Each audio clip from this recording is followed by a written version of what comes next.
Chapter 9. Oh, the shame of it! The humiliation!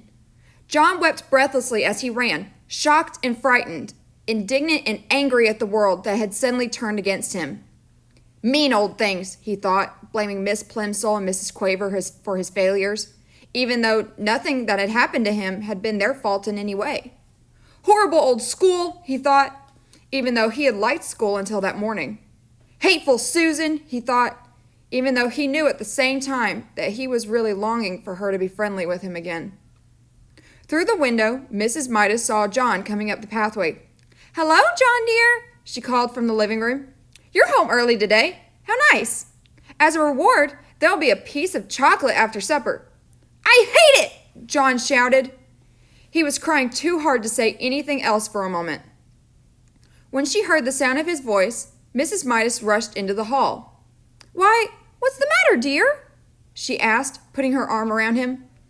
John twisted away from her grasp, ran past her, and started up the stairs toward his bedroom.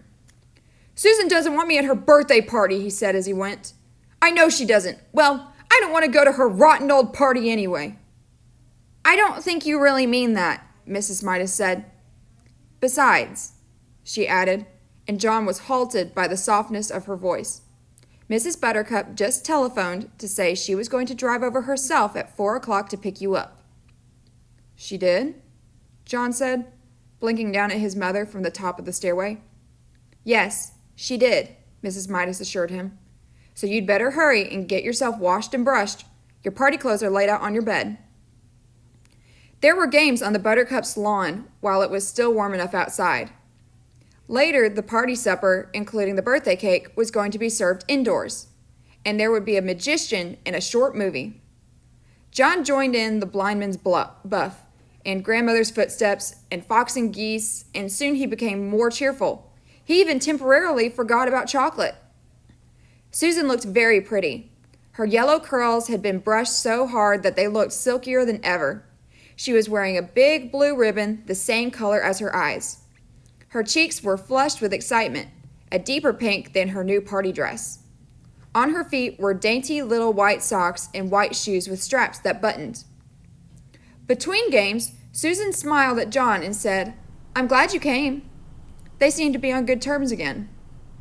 Then Mr. Buttercup approached, bringing a bucket of water from the garage. He set it down in the middle of the lawn without spilling a single drop. "We're going to duck for apples," Susan whispered to John. "The boys against the girls. You can be captain of the boys' team." The two teams lined up for the race, Susan leading the girls and John the boys. "The idea is this," Mr. Buttercup explained. "When I say go, not yet, John. Susan and John will run to the bucket. There are 12 apples floating in the bucket and 12 people in the race. Using only their teeth, Susan and John will grab their apples and run back to their lines. As soon as they touch the hands of the number 2 runners in their teams, Denny and Duncan, Susan and John will go to the end of their lines, and Denny and Duncan will run to the bucket to duck for apples. Do you all understand the way it's going to work? All right. 1 to get ready, 2 to get steady, and 3 to go!" Susan bounded ahead like a jackrabbit and had her face deep in the bucket by the time John reached her side and crouched down for his apple. He got his eye on a big red one with its stalk jutting up conveniently for him to grab. He lowered his face, opened his mouth, and lunged. Somehow his nose reached the apple before his teeth did and pushed it below the surface of the water. John's mouth followed the apple down. Then a terrifying thing happened. The clear water in the bucket turned into dark brown, sweet, liquid chocolate. Susan and John immediately pulled their heads up, but it was too late.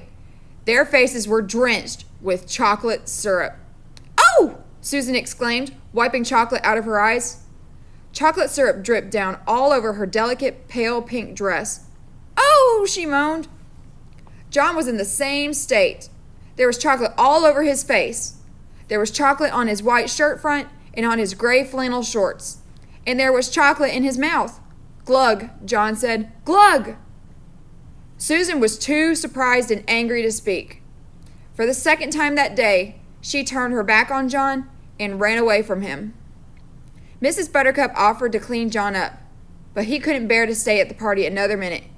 He started off at once for home.